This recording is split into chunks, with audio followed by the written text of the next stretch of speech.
नमस्कार मित्रों, मैं लाल राम दिनकर आपके अपने YouTube चैनल आदित्य महिमा ग्रुप में आपका स्वागत करता हूं।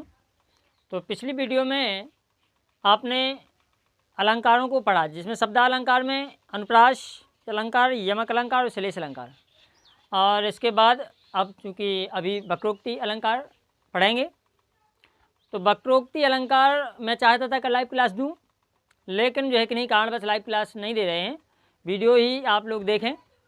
और यदि आप लोगों की इच्छा होगी तो मैं लाइव क्लास अगले अलंकारों में देंगे, ठीक है। तो वक्रोक्ति अलंकार क्या है?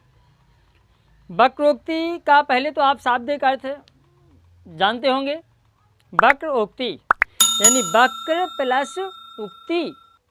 तो वक्र माने टेढ़ा या टेढ़ी, और उक्ति माने कथन या बात। जैसे पहले तो आप देखें वक्रोक्ति, तो वक्र क्या?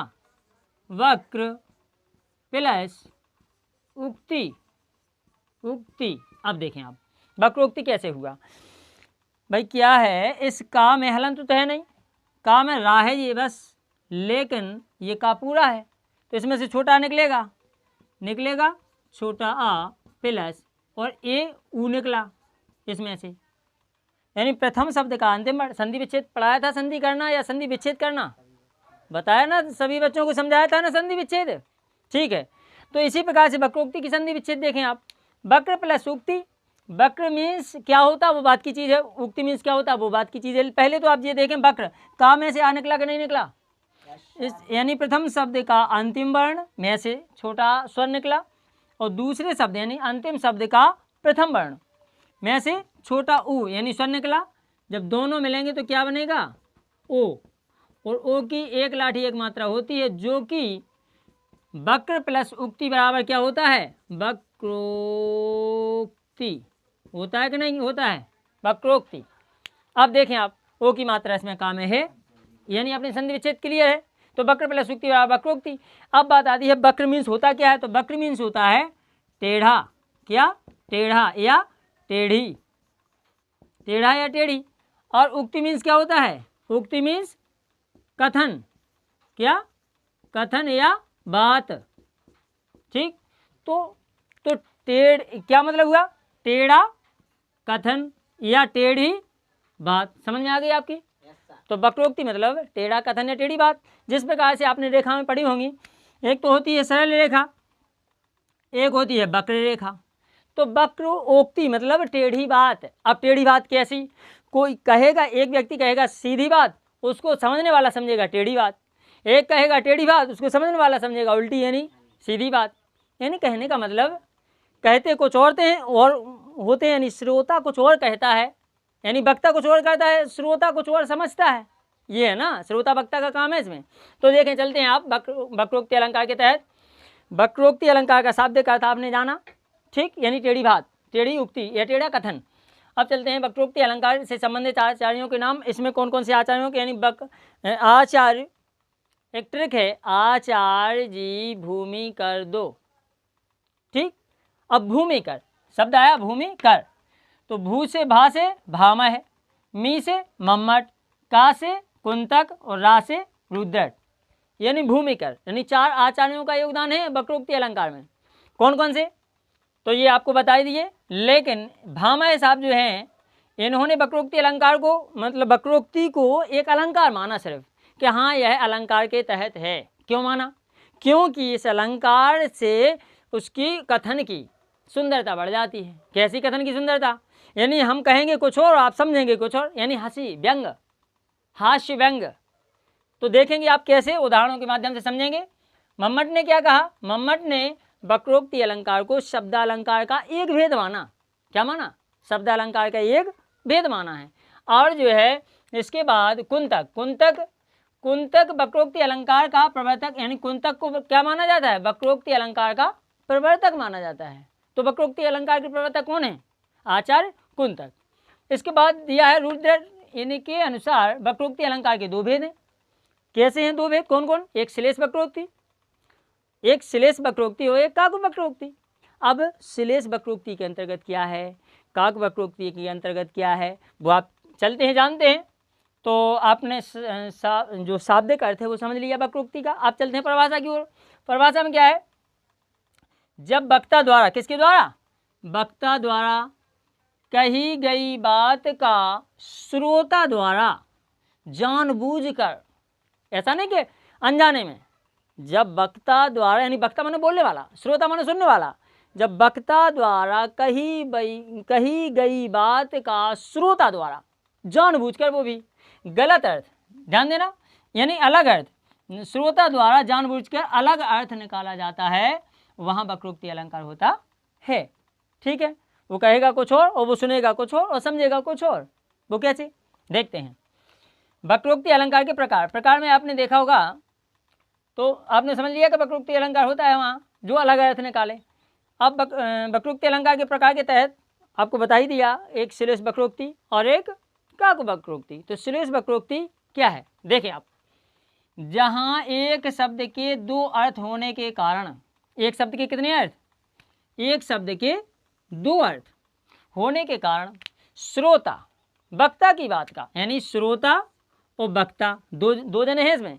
श्रोता माने सुनने वाला, वक्ता माने बोलने वाला। श्रोता वक्ता की बात का गलत अर्थ निकाले, कौन सा अर्थ, गलत अर्थ निकाल लेता है, वहाँ क्या होता है, श्लेष वक्रोक्ति होता है। क्लियर है। अब देखिए आप कैसे, तो उदाहरण है, जैसे राधे और कृष्ण का इसमें वो वार्तालाप हो रहा है। जैसे श्री कृष्ण भगवान जो है और राधिका जी के जो है घर पे गए हुए हैं, राधिका जी मकान के अंदर हैं और कृष्ण भगवान जो है द्वार पे जा कर के वो उनको संकेत करते हैं, यानी मान के चलो कुंडी खटखटाते हैं। क्या कहते हैं, जैसे कुंडी खटखटाई तो वहाँ से आवाज़ आई, अंदर से आवाज़ आई, को तुम, यानी तुम कौन हो, कौन है। जैसे कोई लेडीज अंदर है, बाहर से कोई बुलाएगा तो वो लेडीज की आवाज़ यही तो आएगी कि कौन हो तुम। इसी प्रकार को तुम, तो फिर जो है बाहर से आवाज़ क्या आई, घन श्याम हम, घन श्याम हम। तो घन श्याम हम, तो श्याम माने काले और घन माने बादल, यानी काले बादल। अब देखना आप, भगवान श्री कृष्ण का घनश्याम हम, क्योंकि श्री कृष्ण भगवान घनश्याम हैं, नाम उनका घनश्याम है, लेकिन वहाँ व्यंग हो रहा है, एक हंसी। कैसी, जैसी राधिका ने कहा कौन तुम, तो उन्होंने कहा घनश्याम हम, तो घनश्याम हम। अरे बोले जब तुम घनश्याम हो, घन और श्याम, श्याम माने काले, घन माने बादल, जब काले बादल हो तो बरसो कित जाए, अर्थात कहीं जाके बरसो, इतने का काम है तुम हमारे घर में। अरे काले बादल हो तो जाओ कहीं बरसो, यहाँ से हुई। तो समझ में आ गया, क्या है समझ में, जहाँ एक शब्द के दो अर्थ होने के कारण, एक शब्द के दो अर्थ हैं, घनश्याम, घनश्याम माने भगवान श्री कृष्ण और घनश्याम माने काले बादल, दो अर्थ हैं। दो अर्थ होने के कारण श्रोता वक्ता की बात का गलत अर्थ निकाल लेता है। तो श्रोता मतलब वक्ता की बात का, वक्ता कौन था, श्री कृष्ण भगवान, श्रोता कौन था, राधिका, उन्होंने गलत अर्थ निकाला, घनश्याम का दूसरा बता दिया। समझ गए आप। अगला देखें उदाहरण, अगला उदाहरण है, कौन द्वार पर राधे में हरि। अब देखना, राधिका जी के पास एक बार और गए और राधिका जी अंदर थी, फाटक लगाए हुए थी, तो उन्होंने कहा कौन द्वार पर, तो उन्होंने क्या कहा, राधे में हरि, राधे में हरि। ठीक है, राधे में हरि, तो उन्होंने कहा क्या काम यहाँ। अब देखें आप, हरि माने क्या होता है, हरि माने होता है भगवान। क्या होता है, हरि माने भगवान या ईश्वर, और हरि माने बंदर भी होता है। तो उन्होंने तो कहा कि राधे में हरि, बोले अच्छा हरि, तो हरि मीन्स होता है बंदर। तो बोले जब तुम बंदर हो, बानर हो, बंदरा हो, तो बोले हमारे घर में क्या काम है, आप जाइए, क्या काम यहाँ, जाओ वन में, आप वन में जाओ, बंदर हो तो यहाँ क्या काम है। समझ गए ना आप लोग। अगला देखें आप उदाहरण, अब देखें आप गाँव में उदाहरण है, हे शैलजा पशुपालक कहाँ, हे शैलजा पशुपालक कहीं, यानी पार्वती माँ के पास।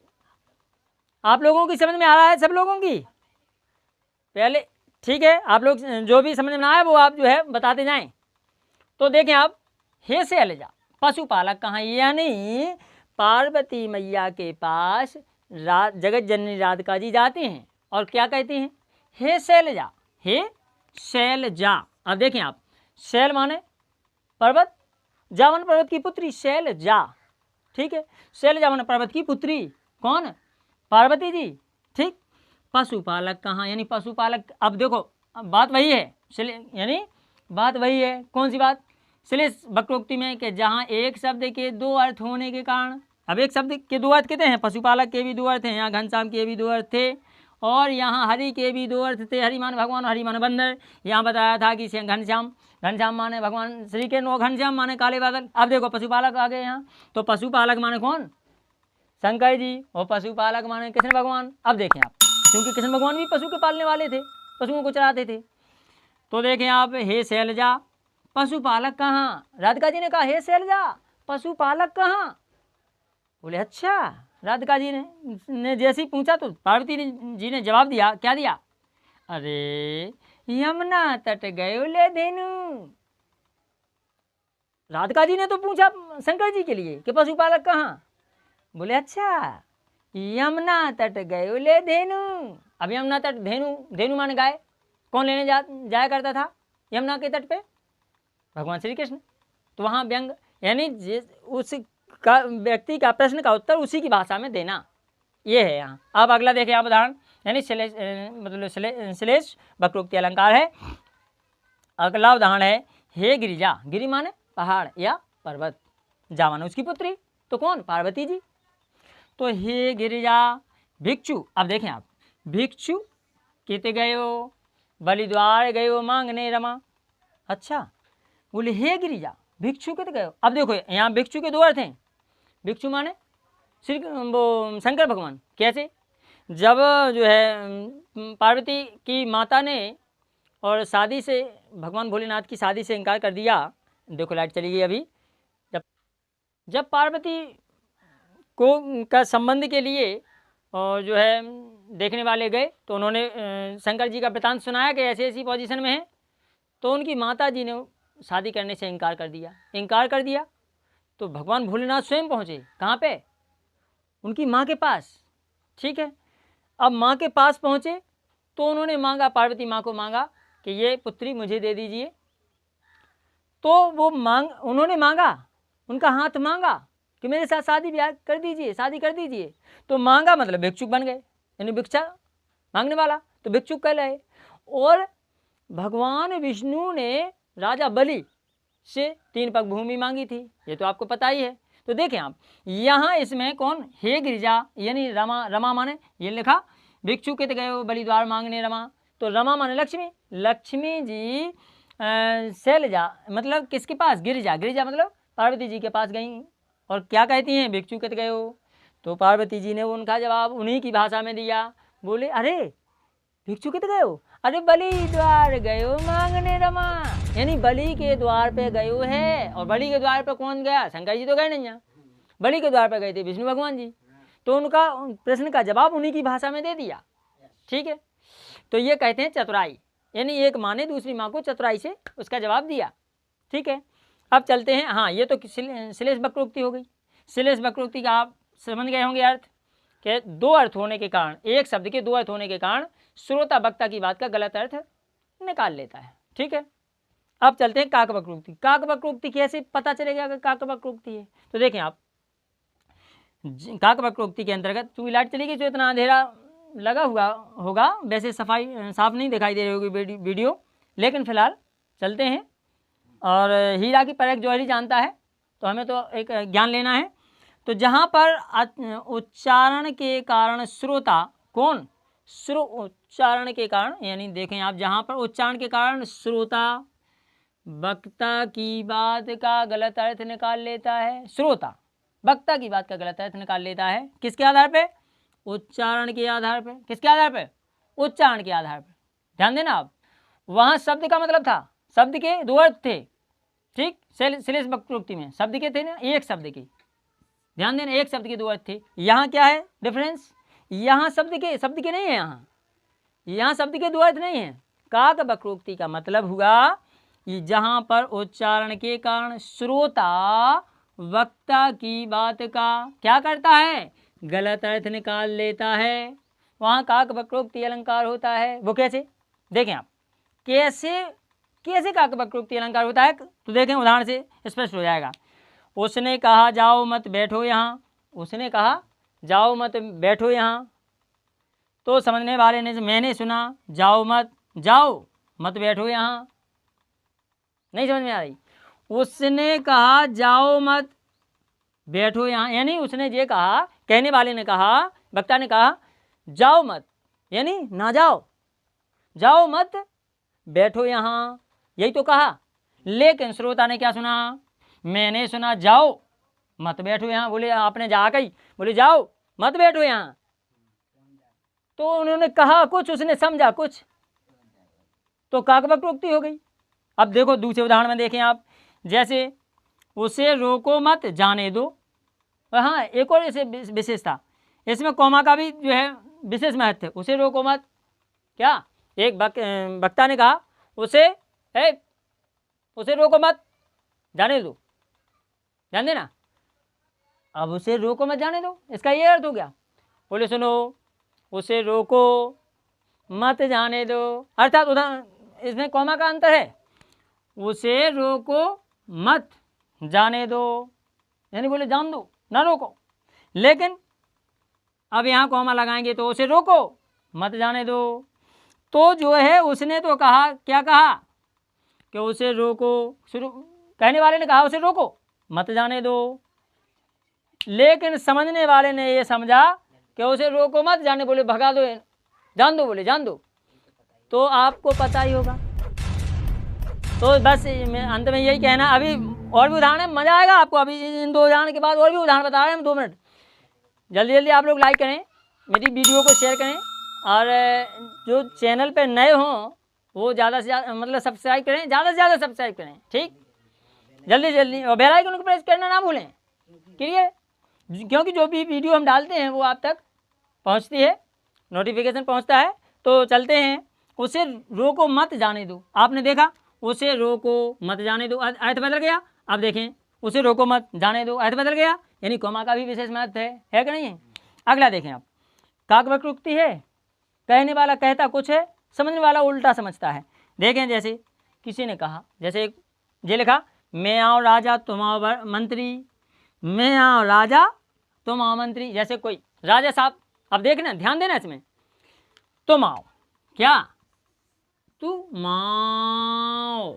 अब देखो आप, तुम आओ शब्द है, तो राजा साहब के पास कोई व्यक्ति आया, फाटक लगे हुए थे, उन्हें कौन, उन्हें मैं आओ राजा तुम आओ मंत्री, कहा मैं आओ राजा तुम आओ मंत्री, मैं आओ राजा तुम आओ मंत्री। अब देखना आप, बोले अच्छा क्या कह रहा, फिर से कहना। उसने तो बेचारे ने ये कहा, मंत्री ने, कि मैं आओ राजा तुम आओ मंत्री, यानी हम तुम्हारे मंत्री यहाँ राजा साहब, यही तो कहा। मैं आओ राजा, मैं आओ राजा तुम आओ मंत्री यहाँ हम, बोले तुम्हारे मंत्री यहाँ हम, मैं आओ राजा तुम आओ मंत्री। राजा ने क्या समझा, मैं आओ राजा तुम आओ मंत्री, मैं आओ राजा, बोले राज कह रहे हो कि मैं आओ राजा, बोले मैं राजा आओ, तुम आओ बोले मंत्री, कैसे तुम आओ मंत्री, तुम आओ। तो तुम आओ का संधि विच्छेद करके देखो जरा, तो तुम क्या होगा, इसकी संधि विच्छेद करो, तुम प्लस आओ, तुम प्लस आओ। अब देखो इसमें माँ में से छोटा आ निकलेगा और इसमें बड़ा आ निकलेगा, और जब दोनों जुड़ेंगे तो बड़ा आ बनेगा, और जब बड़ा आ बनेगा तो बड़ा की लठिया लग जाएगी, और लठिया इसमें तुम जैसे तुम प्लस आओ बराबर तुम आओ, तो माँ पे लठिया लगी है, जा लगी, देखो जा लगी, माँ पे लगी, तुम आओ। तो मैं आओ राजा और तुम आओ कौन, मंत्री। देखो समझने वाले राजा ने उल्टा समझा कि नहीं समझा, काकवक्रोक्ति है, जबकि उसने ये कहा कि राजा साहब मैं मंत्री यहाँ तुम आओ। अगला देखें, जैसे अगला उदाहरण है कि मैं आओ मालिक तुम आओ नौकर, मैं आओ मालिक तुम आओ नौकर, यानी मालिक के यहाँ नौकर आया, तो जैसे उसने गेट खटखटाया नौकर ने, तो मालिक ने कहा कौन, बोले मैं आओ मालिक तुम आओ नौकर। कहा कह रहे हो, कहा कह रहे हो मैं आओ मालिक तुम आओ नौकर, बोले बेंचो हम आओ नौकर, हमसे कह रहे हो कि तुम आओ नौकर। समझना आप लोग, बोले मैं आओ मालिक, बोले हम मालिक आए, कह रहे थे मालिक आए, बोले हम नौकर आए, बोले तो समझ लो तुम आओ, तो तुम प्लस आओ, मैं आओ मालिक और तुम आओ, तुम आओ तुम आओ, यानी तुम आओ की संधि विच्छेद तुम प्लस आओ, तो बोले वो क्या करो, मैं आओ मालिक तुम आओ नौकर, तो तुम आओ नौकर, यानी मैं आओ मालिक और तुम आओ नौकर। यानी समझा, उसने उल्टा समझा कि नहीं समझा, बोले नहीं। पंडित जी आए एक दिन, बोले कौन? पंडित जी के घर पहुँचे, बोले कौन? बोले मैं यहाँ पंडित तुम आवर। मैं यहाँ पंडित तुम आवर। बोले कारे कहाँ कह रहे हो? बोले मैं यहाँ पंडित। बोले ते पंडित है मैं बड़ा है। बोले उल्टो कह रहे हो? बोले रुक जा हम बता रहे। बोले तो समझ रहे? बोले मैं यहाँ। उन्हें कौन है? यहाँ मालिक तुम आओ नौकर। तो समझ गए आप का वक्रोक्ति। इसी प्रकार यहाँ वक्रोक्ति अलंकार पूरा हुआ। और इन्हीं शब्दों के साथ आप जल्दी से हमारी वीडियो को लाइक कर दें, शेयर करें, ज़्यादा से ज़्यादा सब्सक्राइब करें और बेल आइकन को प्रेस करें। और इसी प्रकार से जो है अगली वीडियो आप लोग चाहते हैं तो मेरे चैनल को आगे बढ़ाएं, ठीक है। और कोशिश करेंगे कि अगली वीडियो लाइव के साथ दें। इसी के साथ यहीं पर समाप्त करते हैं। जय हिंद, जय भारत।